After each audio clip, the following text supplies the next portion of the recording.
Hi, y'all. This is Sonia. This is Sonia of the Good News Sunday Show, and of course, I am your host.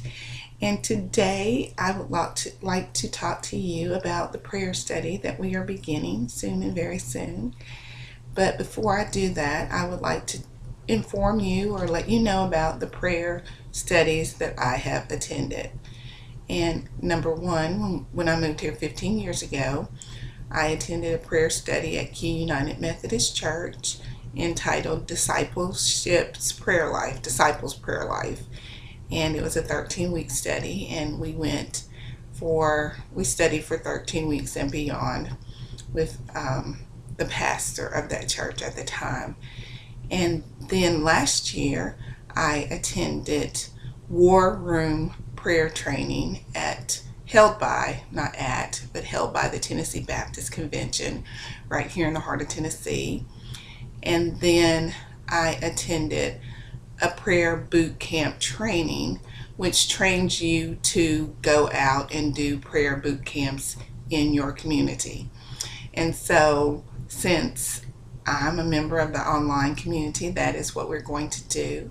We are going to be holding a prayer boot camp online. But before we do that, we're going to go deep into the study of prayer. And that will start soon and very soon. I'm not exactly sure of the dates because we're looking at a possible location for that. So as soon as we sign the contract and lease the space, then we will inform you of that forthcoming date. So what I would like for us to do for next week is I would like for us to look deeply, and I do mean very deeply, at the prayers of Solomon in the Bible, in the Old Testament.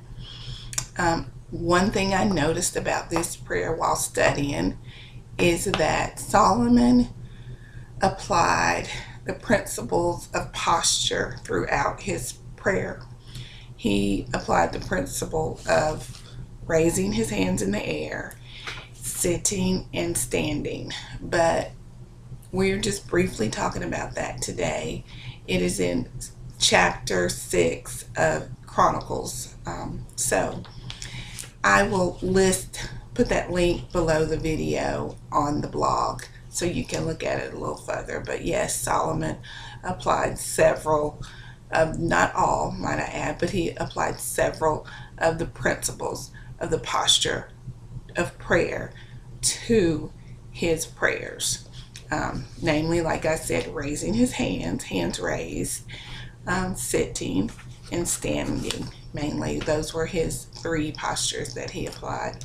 So, take a really good look at Chronicles, the prayer in Chronicles, prior to the prayer that our default prayer, Chronicles 2 Chronicles 7:14. That's our default. And that need not be our default because that is God's reply to Solomon's prayer. Okay, so that Bible verse need not be our default, and I'm afraid that it is these days. But nevertheless, we're going to look at Solomon's prayer very deeply, and I'm going to gather resources and share all those resources with you. So you will have them at your fingertips in order to go deeper in the study of prayer this year in 2017. This is going to be a year of prayer.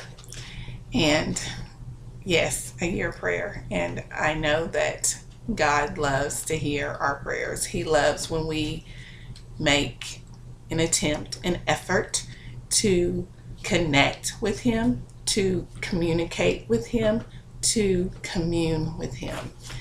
Yes, that is a pleasure and pleasing to Him. So, like I said, this is Sonia signing out for the Good News Sunday Show, and we'll be back next week with a look at Solomon's prayer. That's where we're going to start. Thank you. Have a blessed day, and try to ward off the winter blues. I know it's cold and it's hard this time of year to be upbeat when it's so gray outside, but that is what we are called to do. And often I forget to remind you of what the good news is, and like I always say, the good news is that we still have time. We still have time to linger in His Word, and we still have time to learn. This is Sonia signing out for the Good News Sunday Show. Thank you.